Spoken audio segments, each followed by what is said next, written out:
Hi everybody, this is Kiran Bhagavarapu and welcome to the another edition of Mimamsa. Okay, so today we're going to talk about one of the very interesting aspects. I'm going to focus on an article that has been published by one of the leading leftist Nobel laureate, Professor Amartya Sen, and he won Nobel Prize in economics, and he's a professor of economics and philosophy at Harvard, and his latest book that he wrote about is the Argumentative Indian, Writings on Indian Culture, History and Identity. On May 24th, Professor Sen wrote an article, an opinion piece in New York Times. The opinion piece, and the title of the opinion piece goes like this: Modi won power, not the battle of ideas. So the title itself says what this article is all about. So he is talking about the recent victory of Narendra Modi of India in 2019, and he won more than 300 out of 443 parliament seats. And then the main opposition party, Congress Indira party, won merely 52%. So this article is Professor Sen trying to express and address certain questions, and we're going to discuss what the Professor Sen wants to say and why he is wrong on so many levels. And let me repeat some of the main points that Professor Sen is emphasizing. Okay, so the way that every word it was written is very important, and it illustrates the mindset of the Professor Sen and what he wants to convey. The title says Modi won power, which is true, not the battle of ideas. So therefore, the ideas point of view, that means that who has a better or more, in their words, the best ideas to lead the country, they are not with Modi, but they are with somebody else. So in the right side, in the very right moment, Professor Sen is arguing that Modi ideas are not what they are, and they are not worthy because he did not won according to their ideas. Now, what he's saying, the subtitle of this is that the Hindu nationalists were victorious. Okay, so Hindu nationalists were victorious.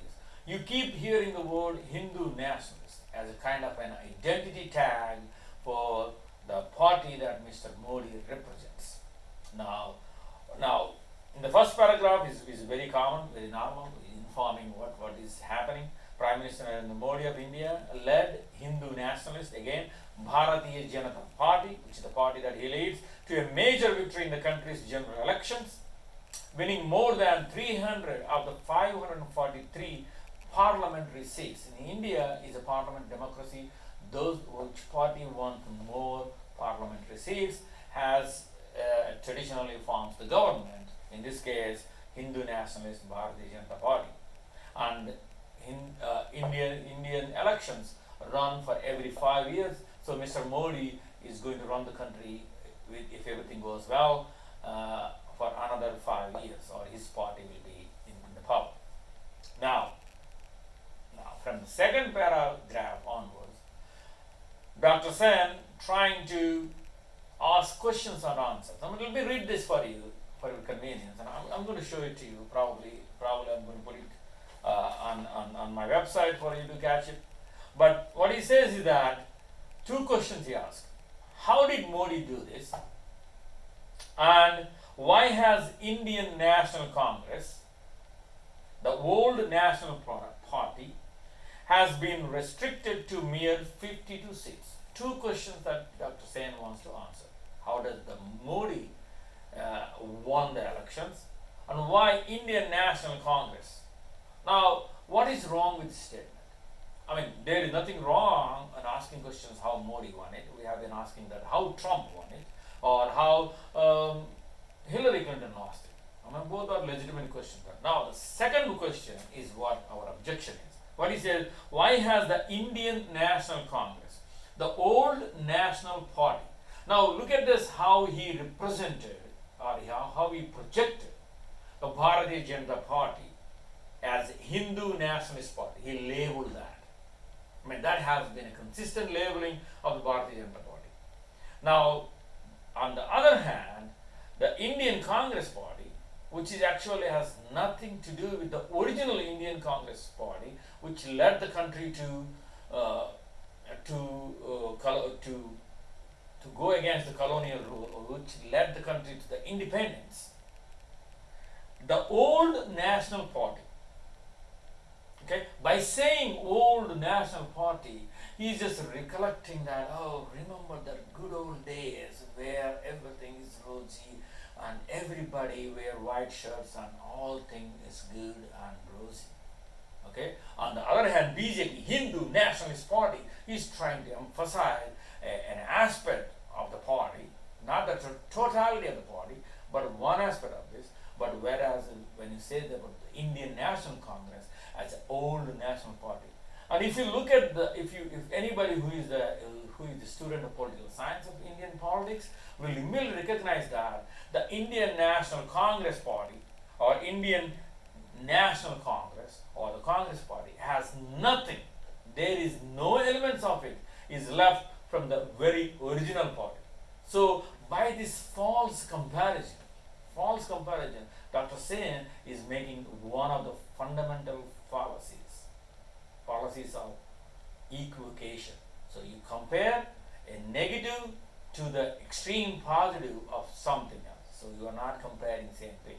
Now, that's the first mistake. Now what he said, in attempting to answer these questions, and some question that maybe it is not about the parties, maybe it's the ideology, right? In particular, the identity politics of India, especially the Hindu identity politics of India, have a role to play.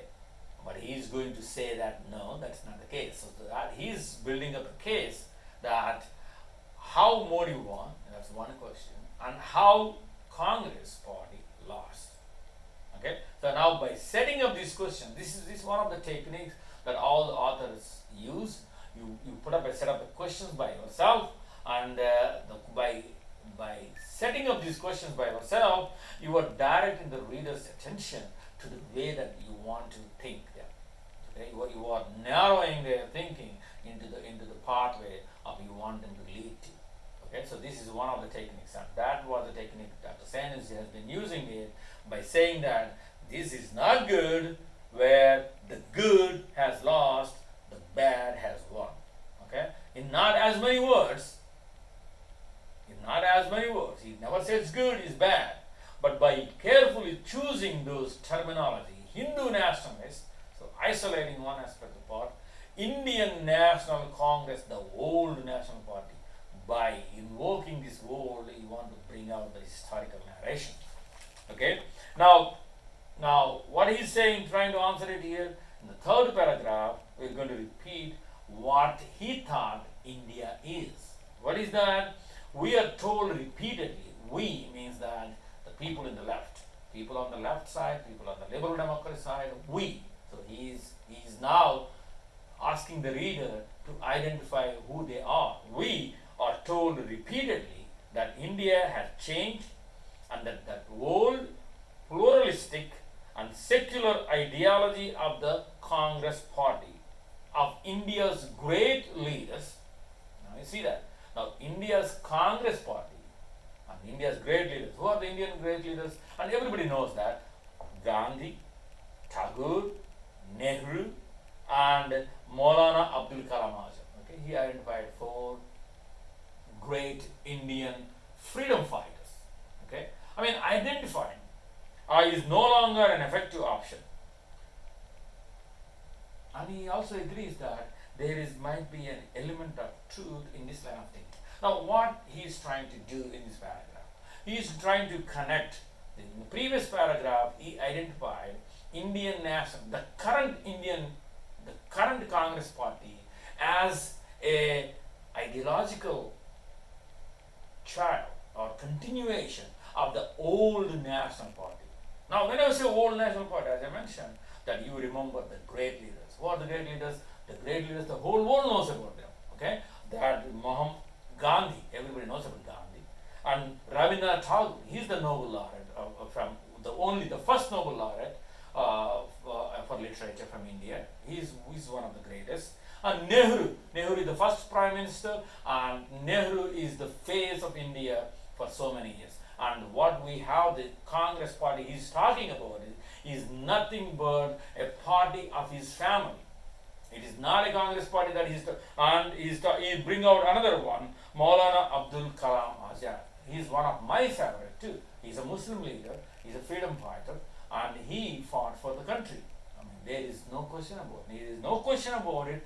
These are the greatest Indian national leaders. Now, the technique that Amartya Sen used in this one is that, now look, these are the great leaders of the Congress party. Now that lost. The Congress party lost the election. Guess what? What they represent? They represent old, again the word old came back again, old. So whenever it is a old, you are nostalgic of the good old days. Okay? Doesn't matter that old is not always good. Never mention that. Old. Okay? Now, pluralistic and secular. So two words.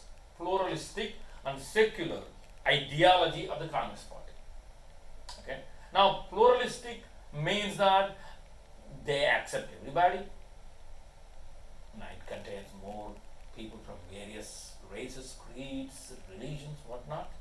And secular, that means that what secular word is using. Okay, the word secular actually means two things for two different people. For Indian leaders, in fact, his own leader that he mentioned, Nehru, uses the word secular differently from the secular that American people use it or the European intellectuals use it. Okay, the secular word European intellectuals use the word that secular means no religion. Secular means no religion. You are not favoring one religion over the other. But Indians use a secular in a different way. For them, secular means that all religions. So now see that it's a very, very different meaning. In Western thought, secular means no religion. That means you preference give to no religion. And for Indians, secular means that you accept all religions. Now what is the difference between both? What is secular he is talking about it? Now these leftist intellectuals trying to push India from the original thought of pluralistic and secular, that means that accepting all religion. That's what it is, India all along. Even before the Congress party is talking about old. Now my old, look at it. The old means that old beyond this National Congress Party. Old 5,000 years old, 7,000 years old. India was always pluralistic. Always, and is always going to be pluralistic. But now that's not what he meant. He's meant pluralistic only in the sense of Indian National Congress Party. That means that he's trying to say that we, in the word, remember the word we used in the second paragraph, third paragraph? We are pluralistic. You, that means the BJP and this Hindu National Party are one identity. Now the word secular, in his mind, is not clear what he said in this particular article, but if you read what he talked about in various other articles, he shows a very anti-Hindu attitude. For him, that secular means that no religion or tantamount to anti-Hindu. Now we say that, now this is one of the very, very interesting ideas. So now you compare Modi, BJP, Modi, you say that, and then you are not talking about an equivalent person like Rahul Gandhi, who is the Congress party leader at the time. Now he is the leader. We're not talking about his manifestation, his ideas and what he said. No, we're comparing Modi to the old, to the national leaders. In fact, he purposefully stopped telling you, the Western public and everybody, that Gandhi said that National Congress Party that was established to gain independence from the British colonial rule was expected to be dissolved after India won the independence. We are using the same language that we used to fight against the colonial rule, and they use the same party name for their political party of the post-free India. So now you are cashing it on. You are cashing it on a freedom fighter's backs, on their hard work. Now that is a fundamental mistake. That is a fundamental fallacy. Now say that these all the poor people he mentioned, except Pandit Nehru, were freedom fighters, and they have no role in the current Congress party that Modi is fighting against. So now listen very carefully. This is very important. So this is a very clever technique that Professor Sen is using. Okay. So the Congress party has two avatars, two parts. One, the original Congress party was actually it is a national party. That's a real national party because there is no other party. There is no other party. All Indians are National Congress members because Congress is a representative of the suppressed colonial India, and then there is a British Empire. So these are fighting. Okay, so the Congress party he talked about, and the people he mentioned that is the people for everybody. Not the current Congress party don't own them. Mahatma Gandhi belongs to every Indian. Rabindranath Tagore belongs to every Indian. Abdul Kalam Azad belongs to every Indian, including BJP, including Congress, including left, including everybody, because they fought for India. Now, the Congress party, the current Congress party which lost election to the Modi, that's what the whole article is about, is a party, a political party, which has no resemblance, not even remote resemblance, in my opinion, to the original old national party. But if you read this article, you will never get this impression. Actually, this is a very clever disguise. Okay, this is clever disguise hiding the truth. This current Congress party is a Congress party built by Nehru's daughter Indira Gandhi, who left the original Congress party and said that Congress I. They said that Congress I. That is the origin. So he is making a very, very fundamental mistake of identifying the current Congress party as a continuation of the freedom party that all Indians belong to. Now, why does he do that? Let's take a moment and think about it. Why a man, a learned man, a noble laureate, knowingly does this? Because that is the only way you can make the other person look bad. And this is a very, very powerful, clever, very cunning technique. Okay, you want to make a person, ex-person look bad, then your comparison has to be with a person of utmost revered by every other person. So like, let's say, comparing me to a Jesus or Ram or Prophet Muhammad or some other great personalities. I mean, I always fall short about that. I always fall short because this is a very disproportionate comparison. Not only it's factually wrong, don't mind that, but it is also a cunning disguise to manipulate the opinion, the ideas of the readers. And this is done by none other than Professor Sen, who is a noble laureate. Now, it is imperative for us to condemn and go against this kind of an idea.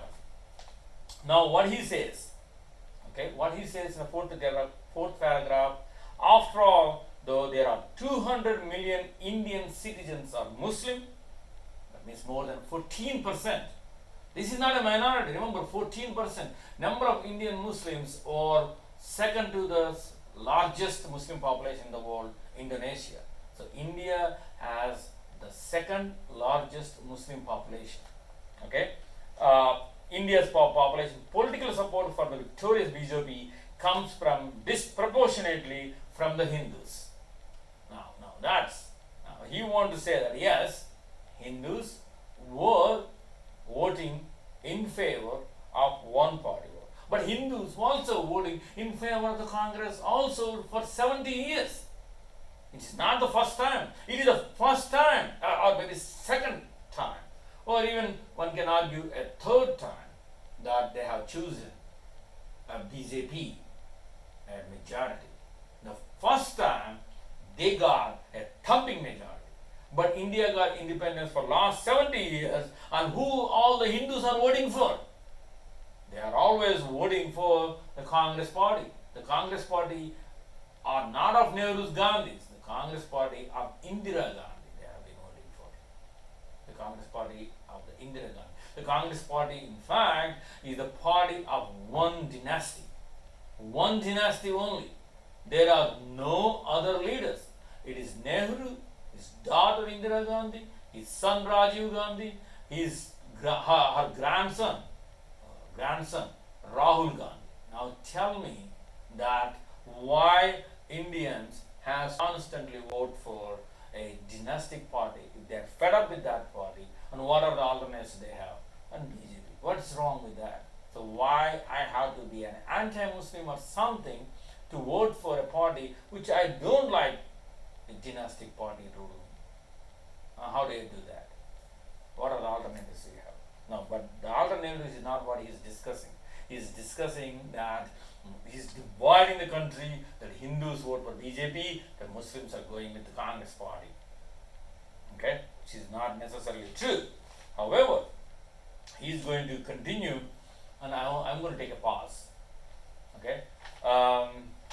Because if I keep on going, then I can talk on every single aspect of it.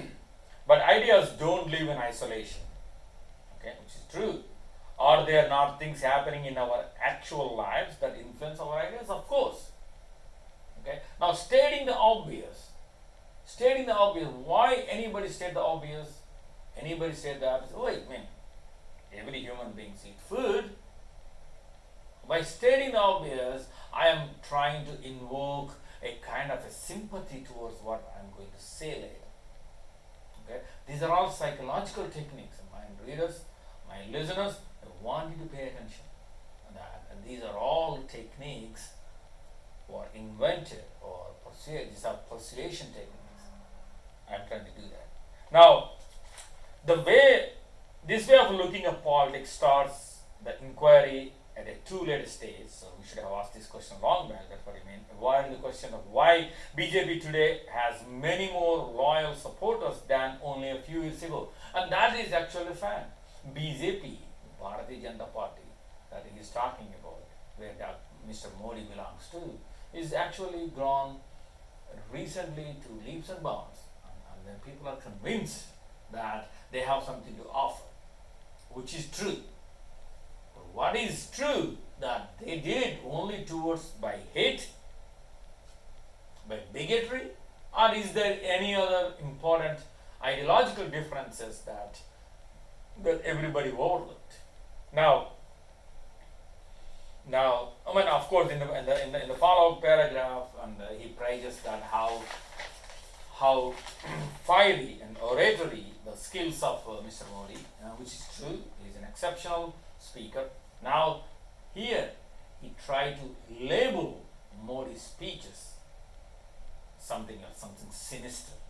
A fiery orator has been able to influence others' thinking. I mean, which is Dr. Sen is also doing that.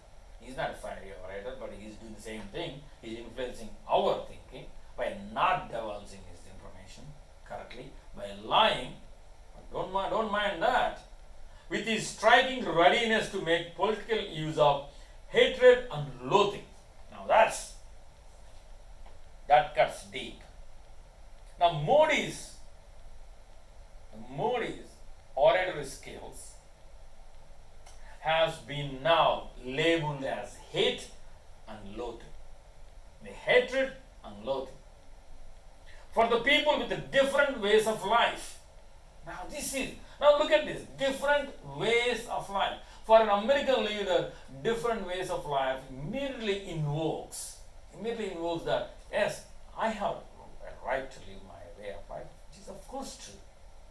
Now, what different ways of life is talking about? This is not different ways of life, it's different ideology.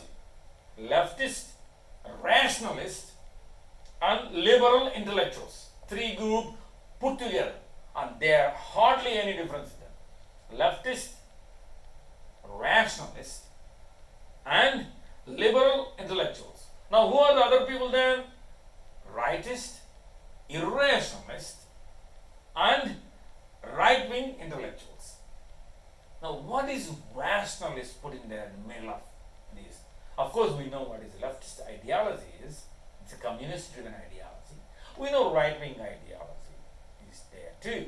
Now, liberal intellectuals versus right-wing intellectuals. Yes.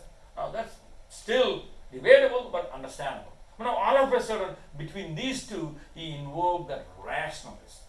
Now, what is rationalist? What does he mean by rationalist? And why somebody can be an irrationalist? On the other hand, when you say, well, I'm a rationalist, I'm telling you that you are not rationalist. It's always the negative connotation. I am rationalist means you are not. Now, why the BJP people are not rationalists? Why they have to be rationalists? And that's very important. Very important. So that he talked about the political ideology as the ways of life, which is not true. The way of life is different. The way of life has nothing to do with your political ideology. It has something to do, but not entire way of life is political ideology. Liberal intellectualism is a political ideology. Left and right wing, they are political ideologies. Okay, that's not way of life, but that's not what he means, right? And for those with the different origins and religious beliefs, now that's also equally important. Different origins? What different origins are you talking about? They are all Indians. They have the same origin. Everybody in India, 99.9% of Indians are ex-Hindus or Hindus. That's all there is. What the different origin we're talking about? You see, different origins means that he means that people coming from outside, they are not part of the old school India. But you don't understand at the Western world what is origin means. For example, different origins of American means that native Indians or the original Americans and these American Europeans came, right? And then now the Mexicans are going to become non-originalist. Okay? So remember that he is addressing in New York Times to an American public. So you want to bring pressure to an American public, from the American public to the Indian public by saying these words, origins, different origins. There are no different origins. 99% of the Indians who voted in this election have the same origin and religious beliefs such as Muslims. Now it's quite interesting that among the various religious minorities they have, the only picked up Muslims as a single representative of the entire religious beliefs. They are Buddhist. India has major religious pluralist society than anywhere else in the world. India is, by the way, the birth of several religions, several dharmic religions. Former BJP leaders, now he is going to give you a kind of a good guys in this bad part. Okay? It's a technique, good guys. So I'm not banishing all of you are bad. There are some decent good guys. Who are they? Former BJP leaders like the unaggressive Atal Bihari Vajpayee would certainly be unable to compete. How do you know that? There are two things here problem is. Unaggressive Atal Bihari Vajpayee. Atal Bihari Vajpayee, those people who don't know, he is one of the oldest BJP leaders, and actually this current now Mr. Modi is a disciple of this Atal Bihari Vajpayee. And say that unaggressive Atal cannot compete. So what happens if he competes? So you don't want to have a kind of a fiery and inspiring speeches. I mean, Atal Bihari Vajpayee, what this author is not telling you is the following. When Atal Bihari Vajpayee is fighting against then Congress party, which is again not the old Congress party, then Congress party, which is Congress party of the Indira Gandhi's son. See, the Congress party, these people are talking about, it's a dynastic party. Never forget that. It is their own personal party. It's nothing to do with India's freedom. Rajiv Gandhi, at that time, the same intellectuals have the same complaints about the Atal Bihari Vajpayee. Now Atal Bihari Vajpayee became kind of a non-aggressive, wonderful guy. There is absolutely no difference in the ideology of Atal Atal Bihari Vajpayee, then Atal Bihari Vajpayee, now Narendra Modi, now. There is no difference. But however, he wants to give the readers a kind of, I'm not complaining about everybody. I'm not complaining about everybody. There are good guys there. There are good guys in this bad form. Who are they? Atal Bihari Vajpayee. Now guess what? That Atal Bihari Vajpayee was the bad guy 20 years ago.